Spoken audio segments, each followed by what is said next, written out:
guys. Just a quick reminder to everybody to underscore.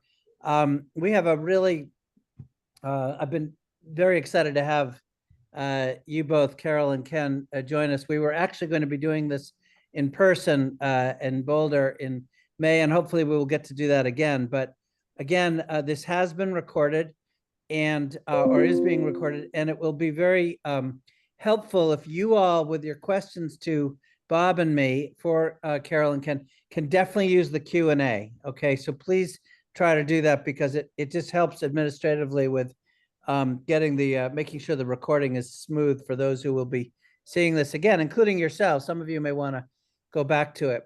I'll also tell you we're going to end a tad early today at 5:15 East Coast time. So adjust your clocks accordingly. I know some of you are in New Zealand and everywhere else.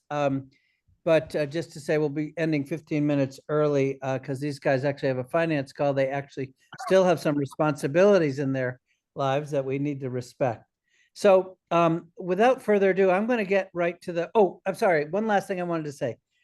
I just want you to remember this, we do this all for you all. So if there's topics, if there's people, if there's questions that are burning, that are on your minds, please get those to Jess and Carlene and to me so we can build webinar programs or workshop programs to make sure we're meeting exactly what you need to do. Now, of course, today is our usual Tales from the Trenches, which is always popular, where we're getting to hear from, in this case, two really experienced entrepreneurs. Carol and Ken have over 20 years of experience running their exotic rice company, Lotus Foods. I'm going to assume no one needs an introduction to Lotus Foods. It's certainly in our pantry, and I trust and hope it's in yours. But in this time, what you may not understand is they've really cultivated this incredible value chain story. It raises farmer wages. It reduces on-farm methane. This is really a 360-degree mission-driven company. Other notables, they've hardly raised any capital, which I'm going to be very curious to hear. And we've talked about that, exactly how you pulled that off, guys. This is not a norm in today's environment, but it's a necessity in our capital difficult world. And so I think that aspect of your story is very important. And then finally, by way of intro, I'll just say that, as I mentioned, they have retained their independence. They have brought in a minority investor, but they are still very much in control of their destiny, really getting that kind of holy grail of picking and choosing the things that they want to do, delegating to others. And again, I just want to honor you both for that. That is not something you can normally say these days. Most companies either get that, have raised enough capital, they have to get that exit, or get forced into a situation that they don't want. But I really commend you for being in control of this beautiful, beautiful company and supply chain and story that you built. So again, format, everyone. Carol and Ken are going to tell us a bit of their story, anticipate, I think, some of our questions. Then Bob and I will have our own questions, and we'll field yours in the Q&A, and we'll go right to 1:15. So welcome, my friends, and thank you. The mic is yours. Thank you. Thank you, Gary. Thank you, Bob. And hello to everybody out there in Cyberland. So, I think what we did is, yes, it's commendable, but, it takes a village, and it wasn't just us. It was a lot of hard work from a lot of people, and we're really happy to share part of our story with you. So, what does it take to start an entrepreneurial CPG company, or, and to be, actually will be 30 years old next year. And for us, I think it has to be, first of all, you have to be a risk taker. I think that's one of the very first premises, and you have to have a lot of passion and commitment for what you're doing. But you also have to have integrity and authenticity and transparency. So these are really, really important characteristics that we, have, it's been part of our DNA from the very get-going. you also have an engine, a reason for being. And for us, it was really revolved around rice, and we'll share how that came about. But it was really working with smallholder farmers around the world who were growing rice more regeneratively. And also what does that mean? We'll dive a little bit into that, and giving them a fair trade price along with access to a global market. So that what we've been fortunate to do is that's what set our mission and vision 30 years ago, and we've been able to stick to that. And how I would like to take you through this evolution of our company is make an analogy to a garden. So, it's summertime and many of you might be gardeners, and I certainly am. But in 1993 to 1995, the roots for Lotus Foods were planted. And what that meant was we took a market, every entrepreneurial, every entrepreneur starts with an idea or a solution to an existing problem. Ours started with a 2-month market research trip through China, where we were looking actually for a business. We had no idea what it was going to be. And we were in a Dai minority village in the southwestern part of China, and we sat down to dinner, and the rice that we were served had a color of the midnight sky. It was overwhelmingly fragrant, and it was the star of the meal, and we absolutely fell in love with it. And so the next day, one of our favorite things was to go to the local markets. We asked everybody, Ken is American-born Chinese. We studied a little bit of Mandarin. We went to the market and we said, tell us about Heimi. Heimi meaning black rice. And what they told us is that this was called longevity rice or tribute rice. And it was reserved exclusively for the emperors because of its nutritional and medicinal value. In Chinese medicinal medicine, they said it was a blood tonifier. It aided in the circulation of blood. It was high in qi, invigorated the spleen. So it was it was a superfood. So we sent a few kilograms home. And when we came home after this 2-month market research trip with 90 ideas, and we still have the piece of paper with those 90 ideas, it was this rice that really thought, we really thought we could do something with this. And so we sent it, we were living in San Francisco at the time, and we sent it to 12 of the top chefs of San Francisco, and absolutely everybody wanted it, because why wouldn't a chef want a new color palette when they couldn't have, the time to travel the world looking for the ingredients? Here we were bringing them something that was exotic, but tasted really, really good. And so in 1993, it took us, why we say 1993, the true start of that might have been our market research trip, but we always say Lotus Foods was started in 1995 because actually this rice became forbidden to us. It took us 2 years to figure out a supply chain in China. But in the meantime, it actually gave us the time to say and to learn and to research, what does it mean to be a rice company? We knew nothing about rice before this, except Ken ate it 3 times a day. And also in 1993, the landscape of rice was very different from what it is today. It was mainly white rice. And the brown rice was really for hippies like me and people who were on macrobiotic diets. So not a lot of diversity.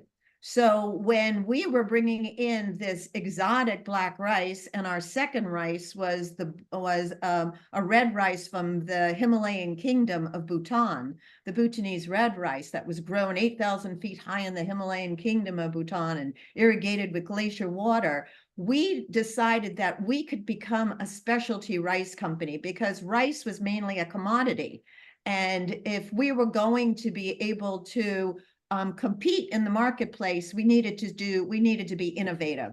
So innovation was also one of our key cornerstones of the company, is that we had to be unique and do something that nobody else was doing. And it was these pigmented rices that we were pioneering that really gave us our foot in the door. Chefs really loved the rice. You know, we knew we were offering innovation, but we were also bootstrapping our operations. Ken was manipulating about 30 or 40 business credit cards at that time. I don't think you can do that now. But we were able to really run the business that way. So our office was our home. And I was working at UC Berkeley for 7 years, for the first 7 years of the of starting the business. Ken was, while I was working at UC Berkeley, Ken was delivering rice to chefs and retailers all over the Bay Area. But our mission and vision really took shape during these years, and we were inspired, we were naive, but we were feeling crazy, but but totally committed. And this, the Forbidden Rice in 1995 was our very first Sophie Award. And Bob just came back from the Specialty Food Show, and we have 16 Sophie Awards, which is pretty special for a small rice company. So Ken is going to talk about the next 4 years from 2001 to 2005. Back 4 years ago, during our 25th anniversary, we did a brochure. And this is actually where this is all stemming from, because I think it really helps us share with you how the company evolves, because that's what it did. It totally evolved. So we wrote these little summaries, and so you might use that and then go into some more detail. So this one is called Tending the Soil. Yeah, so that's a time frame of like 2001 to 2005. It's interesting, Carol talked about those credit cards. That was when they had 0% interest, and we just kind of switch one to the other, and because no one's going to give us a loan, right? And so you were practically playing with a full deck there, 24 credit cards. I have them all cut up into a jar now. It's quite impressive. But yeah, so this was uncharted territory for us in terms of this next 5-year period. We were committing ourselves to supporting the biodiversity of rice, moving farmers from conventional growing to organic. Of course, we then had to get into budget making and market strategies. And I remember looking at my first hand ledger, and it was just amazing to see that, we had no software when we started. But so we had to foster relationships with banks and retailers and distributors, brokers, the whole gamut. And we continued, as Carol mentioned, to garner more awards and become recognized within the industry. And so all along the way, it really felt like Sisyphus pushing the boulder up the mountain. But at the same time, we were really having fun. It was very exciting to kind of undertake. That's true. Sorry. You were having fun, or it sounds fun now? Maybe it sounds fun now. Okay. And I always like to say, if we knew what we were going to get ourselves into, then we might not have done this. But and it certainly wasn't a straight line. It's like a lot of back and forth and up and down. So I think having established like launching products with Whole Foods was a big deal. We started region by region, just like everybody does. But then we broke into going national with them. And for us, that was the gold standard at the time in terms of being a natural food company, being aligned with mission-aligned folks. And they really were able to help us to kind of educate consumers, because, what we were introducing, we had an advantage, right? Carol mentioned we had to get a foot in the door. Nobody else had black rice and red rice, but nobody knew what we were selling either. So it was a very challenging moment. So, frequently I would deliver rice to a store. I knew where the price gun was. I'd price it. I'd put it on a shelf. I'd go in the truck and get the demo table and do a demo. And so it was a lot of on-hand type of educating folks about different varieties of heirloom rice. So I think in the next milestone was in 2005. Someone from Cornell University, the Cornell International Institute of Food, Agriculture, and Development, otherwise known as CFAD. Her name was Olivia Vent. She cold called us, said, "I see you're going to be at the Natural Product Show," when it was in DC. And she said, there's this thing we're teaching farmers how to grow rice using less seeds, less water, no agrochemicals. Farmers are getting bigger yields, taking care of the soil, minimizing greenhouse gases, all that kind of stuff. And it was like, are you interested? I said, why wouldn't we? So we met, and that was kind of like the light bulb moment for us. This was a process that was introduced into Madagascar by a Jesuit agronomist priest who was just trying to alleviate poverty in Madagascar. It was really a poverty alleviation program. And for us, it was like the entree to, to open the floodgates of growth. Because at the time, we had gotten the company to a certain point, but this was the next best thing, because what happened was we'd been seeking investment because, the credit card thing can only take you too far. And so, So far. only take you so far. And so we had been courting this particular angel investor, and he was never really interested until we told him about the system of rice intensification. And that was like a big idea that was worth investing in. And so that's when we first attracted that investment. Yeah, and I just wanted to go back to the system of rice intensification, which we market and branded More Crop Per Drop, to understand it a little bit better. But what was so unbelievable about this agroecological methodology, which is inherently regenerative — we weren't using the word regenerative there then — is that it had economic, social, and environmental impacts. And we thought, oh my God, it doesn't get better than that. Just by the way we change rice, we can have economic, social, and environmental impact, and without added resources. So it was really, to us, we totally took the company and committed to SRI, because we knew it wasn't going to be easy, but we also knew that it was the moral imperative to do this work. And then you'll hear a little bit more about, back of, in 2008 and 2009, we introduced 3 new rices that nobody also ever heard of. And started this whole educational process again, now with talking about how we want to change rice, and also why it was so necessary. People didn't understand, and maybe don't even understand today, that rice does not have to be grown in water. It learned to survive in water. It doesn't thrive in water. So this methodology basically uses less water. And now people are doing a lot more alternate drying and wetting, because they have to, because nobody has the water resources. Yeah, the flooding of fields really is the highest usage of fresh water reserves, because I think more people derive their livelihood in rice than any other thing that human beings do. And so, the flooded fields is not just a unnecessary use of tremendous amounts of water, but flooded rice fields are the number 3 man-made reason for methane emissions. So when we talk about reducing methane, when you have aerobic growing methods, where the soil can breathe, you can reduce methane emissions, which is I think it's about 12% of man-made methane comes from flooded rice fields. Wow. So I think this is, that our angel investor kind of realized this is a big thing that could really move the needle. Well, I have to interrupt here, because this is such a profound thing you're saying. So what percent of rice is not grown in water?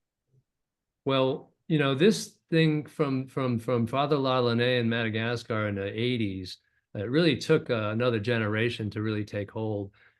It's probably about 60 countries now doing SRI, probably like 20 million farmers, but really it's just a drop in the bucket. So that's really the next phase of what the company needs to do, is really onboard more farmers who are doing this type of cultivation. So single digit percent, Oh, you're saying? absolutely, Yeah. absolutely. We have, we've actually talked to major players in rice that, wow, if they did a little bit of SRI just in a small amount, how it could really change. And so there are other organizations now, like out of England, there's SRI 2030. that are really, there's so many new developments in the 15 years that we've been working on it that realize that with global warming, this becomes, and also everybody wanting to grow crops regeneratively, that this could be the gold standard.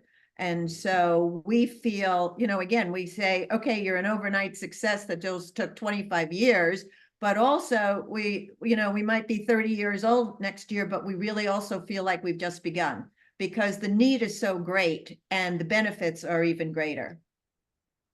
So, that first angel investor was really important to allow us to kind of revamp, do a brand refresh, to start telling this messaging to folks so that they could understand at the cash register that they can make a difference with their wallets. And so our first SRI grown rices were really an important introduction for the company. It gave us new energy, it gave us capital. And then, of course, the 2008, 2009, that whole recession hit. It took out a lot of companies. It was very stressful for us. We had investors, debt investors were ready to, call the line. And this is a really important point that I always talk about is really be careful about who you take your money from. Mm-hmm. Because our bank at the time was New Resource Bank, which it became Amalgamated Bank. And they were the first green bank in San Francisco. And so they told the subordinated lenders, like, hey, you guys cool your jets. We're going to give these guys time to work it out. What that meant was we deployed all this money from the angel investor. And so they gave us time to allow those programs, the marketing programs, the new website, the new packaging, everything to take hold. And that allowed us to kind of dig ourselves out of the hole that we were in. Otherwise, none of this stuff would have happened. We haven't even gotten to the growth part of the company where we introduced Noodles. But this was huge for us because, of course, this bank was a bank and they were regulated. And so we had to go somewhere else. And that's when we went to RSF Social Finance. And so we've been with them for over a dozen years now. And, they've been very, very supportive.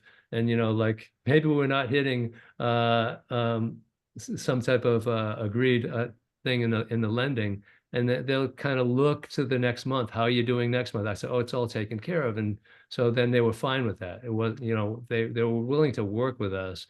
Again, it's really important who you take money from. And at the same time, we took money from, these were debt financing from Root Capital and also Grassroots Business Fund. And I don't know, Harold Rosen actually was going to kill us, was going to kill the company. And again, we just somehow persevered. And he came back to us years later and he said, guys, I have never seen a turnaround like what you guys were able to pull off. And it's just, you have to have patience. This is hard work. Yeah. There's ups and there's downs. And if you know what you're doing and you go through a hard period, which we all go through, you have to just be given the time to correct it. And that's why Ken said, you got to be really careful who you take your money from, because they're so easy to say, okay, this is not working, but it really is. It's just, you need the time. There's lots of these instances, Bob. Go ahead. I was going to say so many folks on the call are listening intently to your business journey. Can you share a little bit about in 2008, roughly what your sales might have been, roughly how many stores you might have been in, just to kind of put it in context? Whoa. Okay. Ballpark. It was just a couple of $1 million. Yeah. We were tiny. Yeah. We were small. And, it took us all this time. It took us a long time to break $1 million. But at this point, maybe we were 2 million in sales. Yeah, because I remember we didn't have a full-time sales manager. We had someone that worked with other companies. And so I think when we brought Thomas on, that's when we passed that $1 million mark. So that was right around that, that angel investor provided the capital so we can go get a dedicated sales manager. So it wasn't a lot. Now maybe it was 1,000 stores or something like that. Yeah. Yeah. And I remember, in addition to your retail product, I recall seeing black rice and like prepared foods Yeah. at Whole Right. Foods. Were you able to do much of that as well? Yeah, Yeah, so well, we we, started as a right. food service company, and Yeah. but then, you know, once we got into retail, they're so needy. They wanted demos, they wanted this, they wanted that, and so we kind of neglected our food service business, and we're actually revamping that right now after all these years.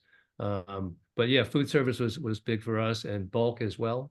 Um, and you know, I was just going to say there was other instances of the financial matters, you know, where people saying, "Oh, you need to go get equity now." You know, back to Gary's point about how we've been able to hold on to so much of the company and continue to govern it as we wish. And so we were able to continue to find debt financiers, you know, who would give us the debt.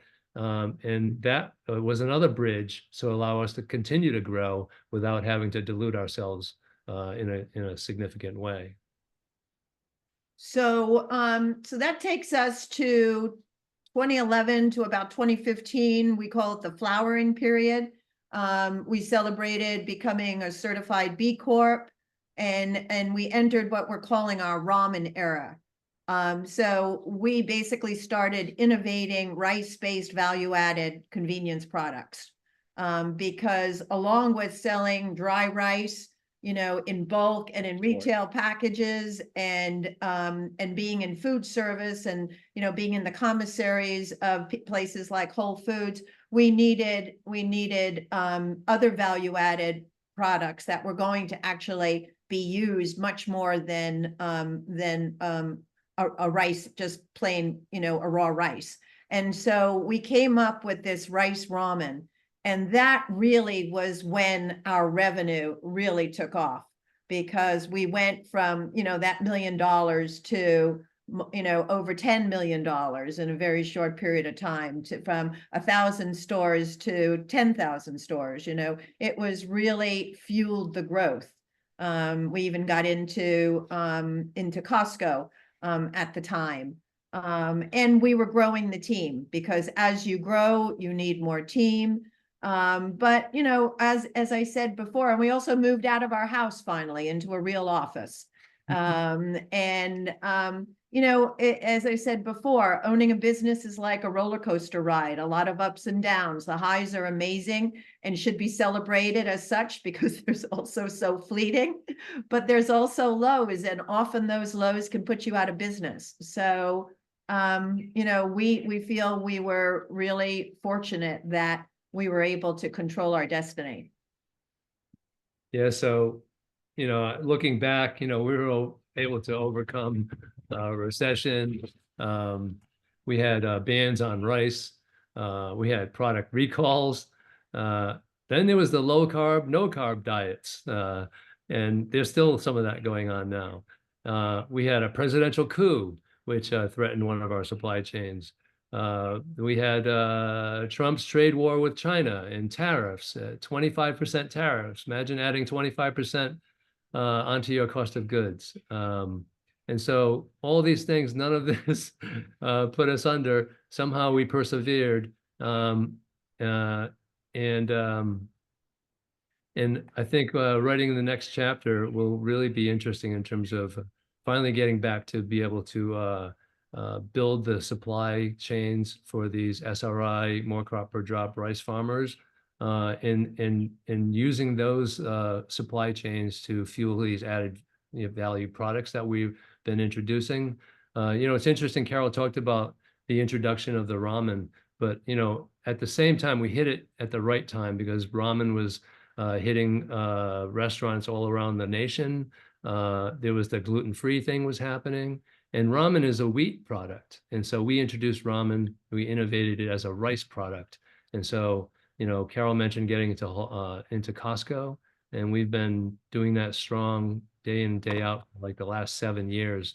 And we're in both regions in Canada and all 8 regions in the US.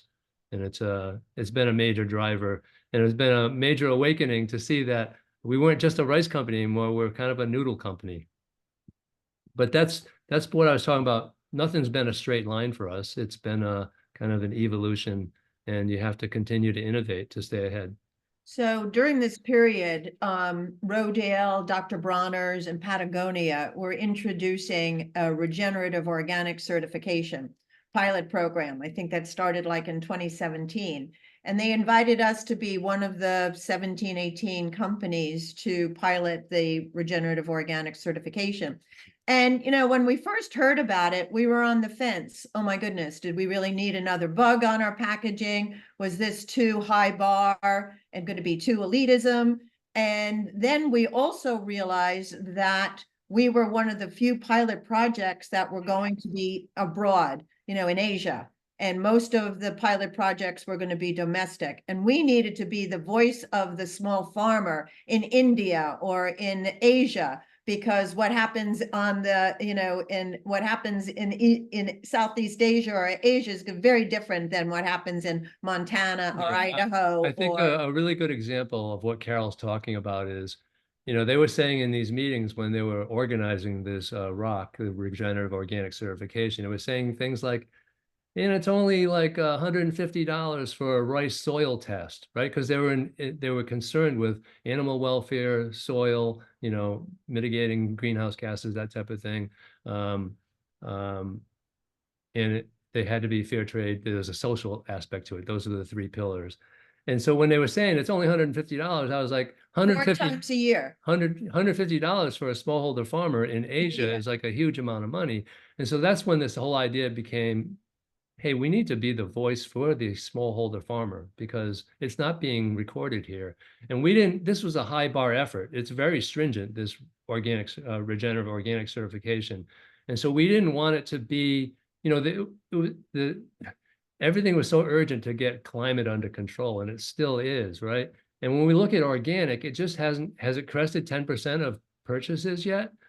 I don't think so. And so we were like skeptical, could regenerative organic, if it's so high bar, can we really get there in terms of mitigating climate disasters? And and But then smallholder finally- farmers produce like most of the food on the planet. It's not big ag. And so we really felt this was important to have a voice for smallholders. This was also a way to verify to our consumers and the retailers that SRI, or more crop per drop, was inherently regenerative. So Yeah. we did the pilot with our supply chain in India with our Dehraduni heirloom basmati rice, and they got the silver the first year. And the farmers were really upset. Silver, we should have gold. We did everything right. One of the things, one of the criteria was how many rotational crops that you have. And so, you know, rice takes a certain amount of time, so they only had a minimal of rotation, but within the next year, they actually got the gold. So we went first ROC certified rice, and then the first ROC certified gold rice. So again, the whole idea was to keep moving forward, to keep being innovators. And that's, you know, that's really, you know, to innovate and to regenerate, that's kind of like been our mantra. And then, so this kind of brings us to the present time, you know, from 2021 to now. In 2021, we hired our very first C-level position. We decided to hire a president COO. And Andrew Burke came on board almost 5 years ago. And he was only in the office with us for 6 months before COVID hit. And thank goodness we had him, you know, we all got to know Andrew and got to be, you know, integrated into Lotus Foods.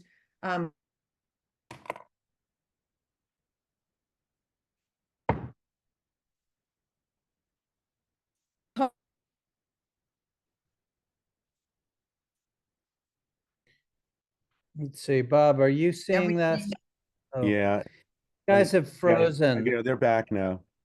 Okay, Oh, wow. Yeah. So where did I leave off? well, Just after Andrew joining you and spending time in the office together. And we're then, glad that he had been integrated before COVID. And I Yeah. should ask, we should probably wrap up with this anecdote because I want to get time for the questions, Okay. but go All ahead. right. So again, it was, COVID actually was very good for Lotus Foods because rice was a staple. And so that hit our next projection in revenue. And we doubled our business during those 4 years. And yet it was incredibly challenging time to do that because it was with the same staff, yet and everybody was working remotely.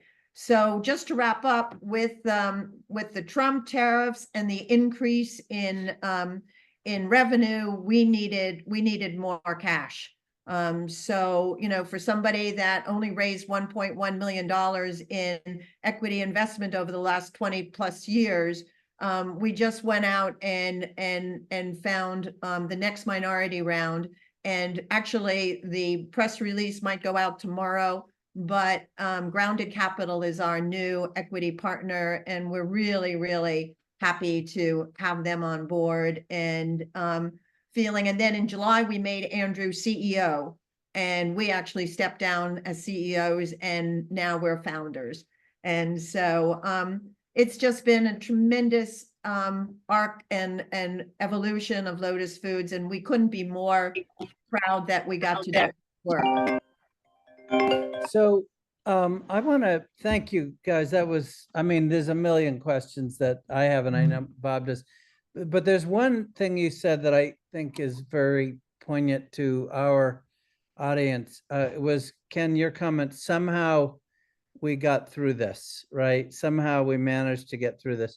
My quick summary is, you're discovering this kind of higher purpose mission was obviously a real critical step for you. It helped with your passion for what you were doing. It brought you an investor.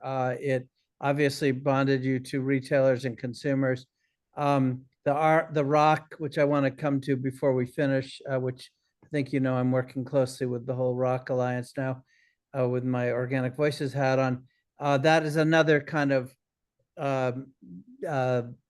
surge of a sort of bit of rocket fuel behind you, and then COVID plus, but Trump tariffs minus, and but you made reference to this, somehow we gritted through. What do you think that was? What is it? Mission, purpose, stubbornness, naivete? How would you summarize it? I think all of those. Naivete certainly has been part of the formula. We didn't know what we knew. But I think perseverance.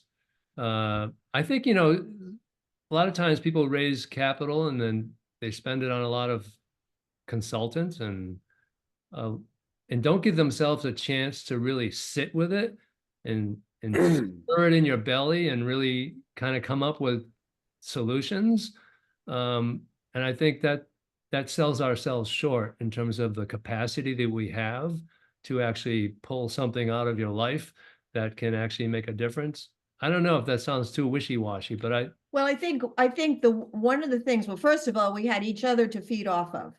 So we were solutions based. If the door was slammed in our face, we tried opening other doors. We just never took no for an answer. We just kept on, just getting ourselves out there. And if this didn't work, we would try something else. Here's a good example is, Carol was presenting this ramen that we talked about, which was such a big part of the company and still is. And she was presenting it to Whole Foods, and there was the single ramen cake with a soup packet, and then there was a 4-pack with no soup. And they were like, well, we'll do the single with the soup, but what's the point of doing 4 noodles without a soup packet? And Carol was like, no, there's no deal without the 4-pack. And the 4-pack ended up being a 12-pack at Costco, which is a huge revenue. But also the 4-pack was the $5.99 ring at Whole Foods, which also turned out. So basically, we couldn't make it work financially with the supply chain, with the partner, if we didn't have both. And so again, it's just keeping to stick to your guns and believe in what you're doing. Well, that is not wishy-washy. It's exactly what's on theme at HEI. So Bob, go ahead with your questions. Yeah. So let's go back to pre-Andrew Burke.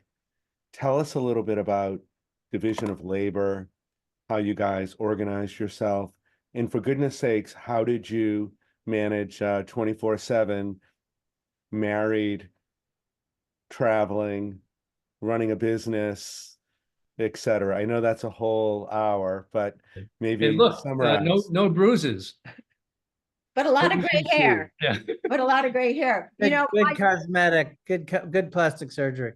my Yeah. parents used to say the success of their 70+ year marriage or something like that was they shared the same hearing aid. But but that's actually not how it happened with us. So I was responsible for marketing and sales, and Ken was responsible for operations, and when we shared finance. So that's how we divided things up. And But a lot of times, you know, when we're making decisions, we're running it by each other, and we're kind of always doing that because our brains are wired differently, and so I think it helps to have another point of view. And you know, Carol's very outspoken, and you know, I'd go along with it unless it was something I really felt like was important and needed to go in a different direction. So you have to know how to work with each other. And you know, the transition with our new CEO, we're learning how to work with each other too, and it's a big thing. So, you know, you can focus on, you know, different types of programs, but somehow there's a social aspect to running a company that has to come through. If people are confused and don't know, then it's not going to work out. So I think Sure. communication is key. And you know, with bringing Andrew on and sort of integrating, and you know, you just made reference to, you know, working with him as a CEO. Did you have anything that was sacrosanct, or anything that is like you're going to hold on to, or did he really become like the ultimate decision maker, reporting to your board and all of that, and you're going to, you know, be part of that team? Yeah, so we always were the board, and now we're actually going to have a real board because we have investors, and Neil Bloomquist has always been with us advising. And so I think we've really made a effort to make sure that Andrew was running everything. But our take is from the board level. And it's really interesting because we want to make sure the company is run the way we've kind of grew it up to be. Obviously, things change. And so now we're looking at like a regenerative governance type of board. And this, I don't think this exists yet. It's basically based on the works of Carol Sanford, kind of a living systems type of thinking, which is more inclusive, treating the whole thing like an ecosystem, not just like we're making decisions on this topic or we're making decisions on that topic. It's more like, what is the essence of the group of people that we have accumulated here, and how do we make sure we stay true to the principles of the company? So would love to come back and have another session someday and talk about how it's going, but I don't, you know, it's something that's not been done as far as I know, but we feel like it's really important in terms of the governance and the mission and the values of the company moving forward. I think just to add, there's a lot of ego involved in running a company or being a CEO. And I think you have to really check your ego at the door when you let go, and basically say, we knew we could take, Ken and I always said, we can take Lotus Foods to a certain place, but after that, that's just silly. We don't have the training that somebody like Andrew went through in, you know, CPG that we didn't have. And so it's actually feels the burden has really been lifted. It feels really good. And so it's not easy to go from making all the decisions, whether they're right or wrong. You made all the decisions and you got to live by it. And now you're not making them. But in a way, it's also very, very cathartic. Well, and I should highlight a nuance there. You guys worked together. You built trust before. It wasn't like you just went out and hired a gunslinger. And I think there's real wisdom and magic in that. And obviously, most people, or many, don't have that luxury. But it certainly, you know, you have a benefit that many don't have, having done that. No, we Hey, feel. I have a, oh, sorry, Carol. Go No, ahead. I was just gonna say, we feel really fortunate that we found Andrew and Andrew found us and that we had that time together to develop the relationship and that he's the perfect partner to, to have. Yeah, I mean, I will just say that there are a lot of founders who don't do such a great job with the handoff. And you and we all know some of them, and there's an art in it, right? I have a much more sort of mundane but important question. Back in the day, you were launching this stuff called black rice that nobody had a clue what it was. This is where I always say with Stonyfield, no one was eating yogurt and no one knew what organic was. I always say we had a wonderful company, just no supply and no demand. And you were in the same boat. How did you price yourselves? How did you know where to put yourselves relative to the choices that were, let's say, more understood by the consumer? Well, I do remember the first conversation we had with Martin Roth,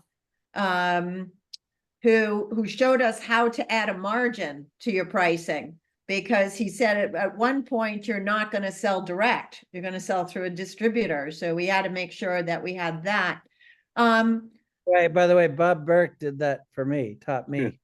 So, But there you- I actually, maybe you remember, I don't really remember. I do remember though that we were kind of the premium rice though. We were, okay. yeah. And it, of course, because the rice, here we were fair trade, we were direct trade or fair trade. We were, big part of our mission and vision was to make sure that the farmers were going to get a fair wage. And then then you have to, of course, bring it from overseas. We weren't growing domestically. We weren't vertically integrated. So our cost of goods was higher. And we had no scale. I mean, our first bags were plain plastic bags that we had to put labels on, front and back. And, we had a machine that sealed them with a foot press.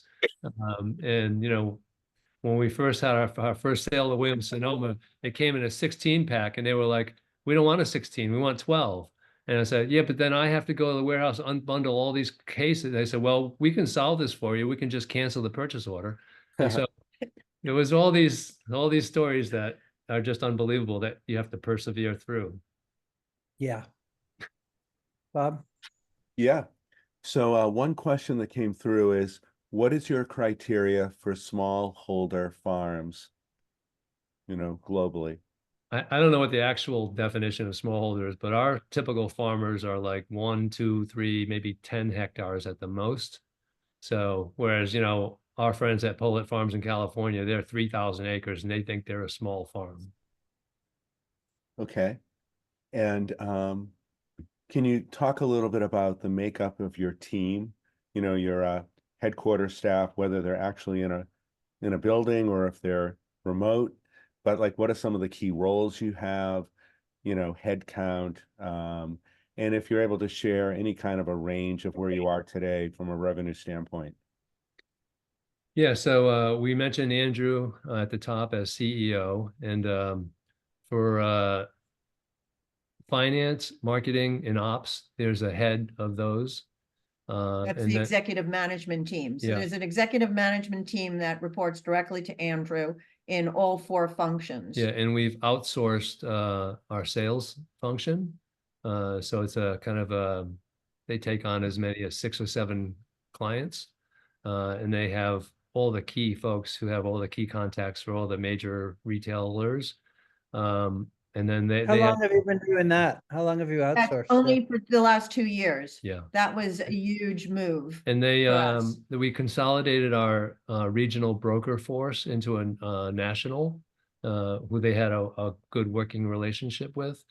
And even in accounting, there's some assistance in the Philippines for back office stuff. And so like to get a hold of all those MCBs that aren't valid. And so you got to get a hold of that. And so we've outsourced a good amount of stuff, but we have our biggest operation is in operations. And So I think at this point, we've always been a very lean team, and I think we're still less than 20 people. yeah, And we maintain an office in Richmond, California, in the East Bay. and the only one But- in the office is the person who's sending samples to the sales team. But it's used by teams that come in, to do their work and things like that. But it's certainly not like it was pre-COVID days. Yeah, and But it I also think, gave us an opportunity to staff Lotus Foods nationally from all around the country. yeah, So, instead of, the Bay Area, we were able to really reach out to the best person to do the best it's job. a wider pool that we can tap into. But it concerns me in terms of the culture that we're building, because we're not in the same building. We don't have those collisions at the water cooler or at the lunch table, where somehow, just talking about something that seems inconsequential can lead to a big idea. So we're trying to figure out how to bring the team back, at least from time to time, maybe quarterly or something. Sure. Gary, if you've got, or any of you have ideas on how to continue building culture, we're all ears. Well, it's sure hard to do it remotely. Right. That's for sure. I mean, I think a lot of companies, on the one hand, employees really, COVID taught everyone their different ways to work, but on the other hand, cultures suffered. I don't think there's any doubt about that. And, certainly you can't do it. You can't rebuild culture once a quarter Yeah. So I hear you. But on the other hand, you're spread out, it's hard to do, but offsites, I'd just say, you've got a very remote supply chain for us, but, getting people, includes our customers, our brokers, to the farms is really critical. It's just a sort of resetting what the mission's all about. It's what's- There's oh, go ahead. No, I was gonna just say, for so many years, it was only Ken and Carol who were going out, traveling the world with, meeting our farmers and things like that. And it's so wonderful now that part of the team gets to do that. And we hope to do much more of that as well. Yeah, there because was it's another just- question in there about how many farmers you actually source from and support. Do you know? It's north of at least 5,000. But we working in India, in Thailand, in Indonesia, in Cambodia, in China. So it's Yeah, we don't call on each individual smallholder farmer. So there's always Right. an entity on the ground who's taking care of all the logistical stuff, all the technical assistance, seed purification, all kinds of things that farmers need support. And so, whether it's a cooperative or some type of other entity. So yeah, and without that kind of charismatic leader on the ground, I don't think this can happen. Yeah, and are they all rock farms? They all No, certified? just India at this point, for our basmati white and brown, and then the next one will be another Indian rice, our Kali Jira rice is another heirloom rice, which we're going to rebrand as baby basmati. And I think after that, I'm working on, my big project is in China they call SRI 3S, that's their version of SRI. And so I have commitments from the Jilin Agricultural University to assist with some technical assistance along with Cornell University. And so we're sending a student over there next month to start those conversations so they can start planting in the spring. And the real big news, while we're talking about new suppliers, we're working with Jubilee Justice here in the US. Carol, you want to talk about Jubilee? So Jubilee Justice is a Black farmers cooperative in Louisiana that's being run by Conda Mason. And talk about collisions. Condon and I were at Eileen Fisher, We the Change meeting like 5 years ago. And I was just asking her what she's trying to do. And I was telling her that for our 25th anniversary, we wanted to start domestic SRI, finding some farmers. And then she told me about her work in Louisiana, with Black farmers, and we just basically said, all right, let's work together. Wow, that's great. So that's been a great project. Bob, I want to actually go down the road of ROC a little bit, but do you have other business questions you want to? Just one that's a little interrelated with that. You know, on your website, which everybody should go to, by the way, lotusfoods.com, you've got really great information on the impact you're making, right? Your impact report, social impact, environmental impact, and of course, it all begins as a reflection of your own personal values, integrity, and all of that. And do you have a sense of how, if that resonates with your consumer? In other words, you're making great products, they're great tasted, they're sourced well, you know, they're organic, etc. But that added dimension of how you show up as a company, is that, you know, resonating and help build loyalty, etc.? I think it definitely so, but to what degree? We would certainly want it almost to be the number one reason why somebody buys the brand, but that's not the case. The case is creating, is taste, and does it fulfill a need for my family? And can I afford it? So I think those attributes, the impact is secondary. But I would hope I hope that once people really understand that how you grow rice has such an impact, not only on the farmer, but on the soil and on the climate, on global warming, that they could actually use their dollars and and what they purchase to help us change how rice is grown around the world. So I think we have a lot more work to do to get that message across. Yeah. And it's not an easy message. There's, how do you, trying to do an elevator pitch on SRI or more crop per drop is not easy. Yeah. So we're constantly working on that, and we really haven't solved that yet either. Yeah, that's a great question, Bob, because we're working on innovation for new products, and we did this surveying of people. They surveyed the team first at Lotus Foods, and we talked about all these things like mitigating methane and, worker livelihood and women's empowerment and saving water and all these things, right? And then when they surveyed our customers who buy our products, they were talking about the single ingredient, the convenience, the taste, the nutrients, all this kind of, and I think it's, so it's natural that people would gravitate to a more selfish, not selfish in a bad way, but how do I put a wholesome, good meal that tastes good on the table for my family? Nobody, I think, has on their shopping list, save the world, save the planet, all that stuff. But I think people are overwhelmed, but when they have a moment to look, maybe they look at the back of the package, or maybe they go on the website, and then they can be empowered to say, oh, I can have an impact, that I can do something, that it's not just, these are big problems, who am I to be able to impact? And I think that's what we need to do, is get more, this is a movement, right? And without a lot of folks coming along, we're just not going to get there. Got it. Thanks. Came in about Walmart. Are you in, or have you tried to get in? We are in with some products, and we'd like to be, of course, in. I mean, here, they've said they wanted to be regenerative and have more regenerative products. And price point, of course, with Walmart is really, what is really difficult for us, because our prices are just a little bit too premium.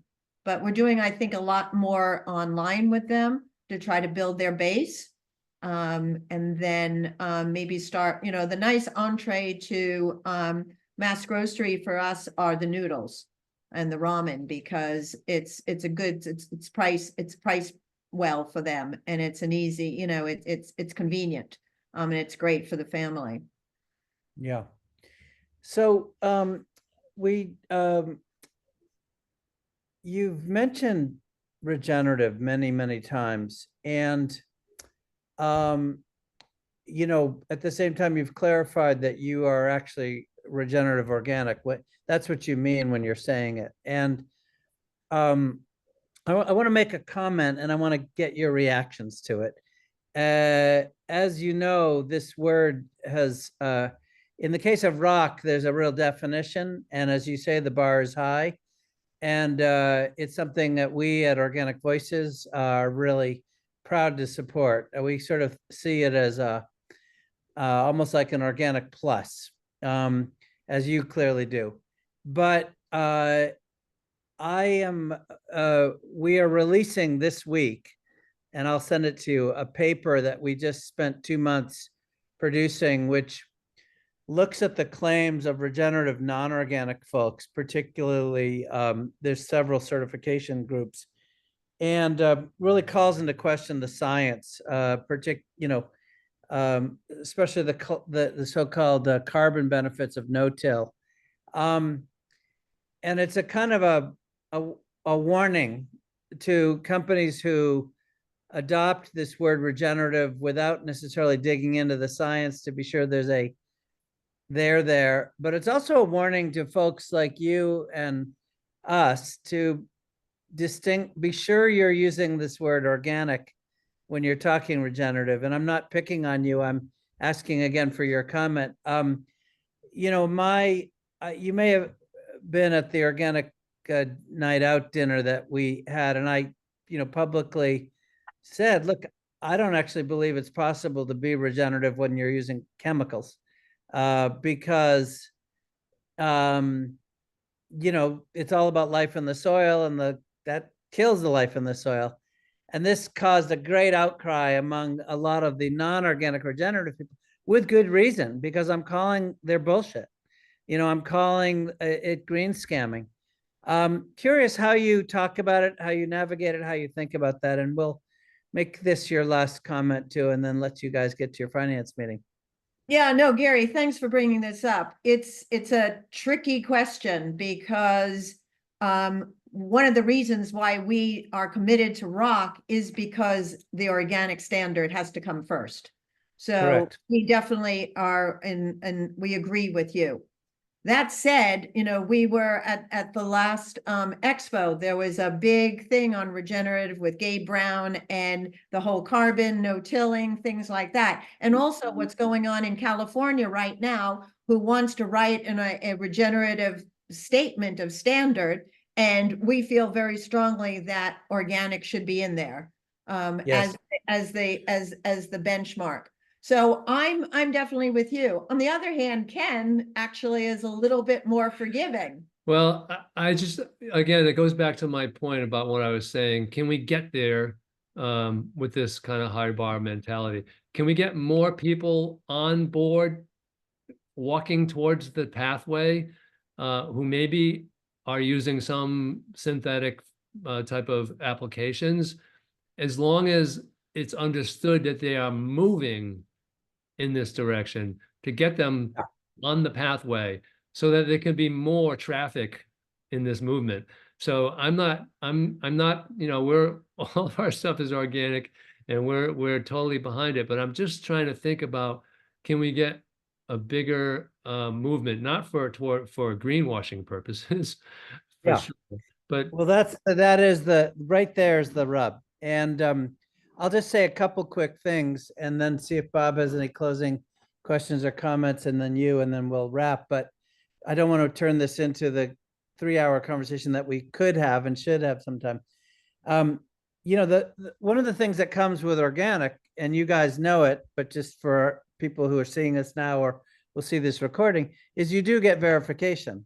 That's something totally lacking in the non-organic regenerative world. Is in fact, the 3 firms that are advocating are the sole determiners whether the farm or company has actually qualified or not. So you don't have that transparency, you don't have that verification, you don't have that inspection.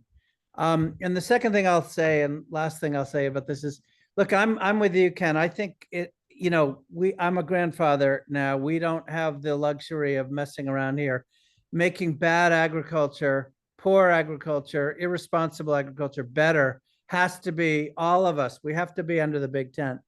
But that only works as long as science is being respected, as long as metrics are happening. And the problem with the no-till advocates is, as you'll see in our white paper, and by the way, anybody who's watching this, who's interested, can go to organicvoices.org and they'll be able to download the white paper. I'll send you guys it shortly.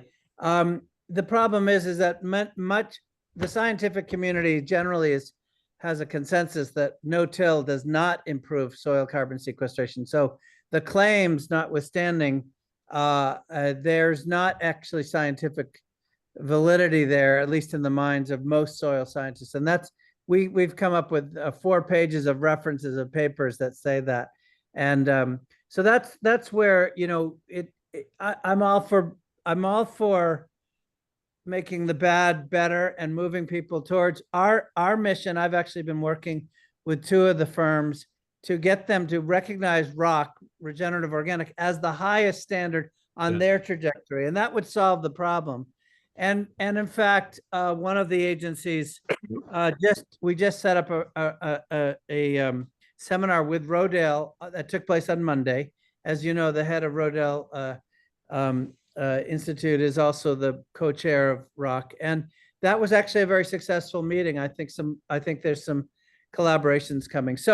So it's, the point is, it comes back to labeling. It comes back to the sanctity and the confidence that consumers have in the label. And while I agree with you that organic is the expense of organic makes it prohibitive, it's got to be there's got to be a there's got to be a standard.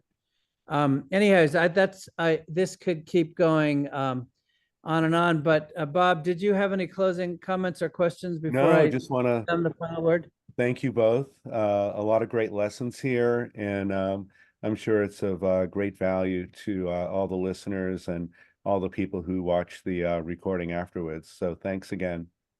Well, Yeah, thank you no, for having I'll us. say the same. You guys, your story, the determination. I mean, those things that you called mushy, that's why HEI exists, because the angels are in the details, right? And having grit, not taking no for an answer. I love the anecdote with Costco.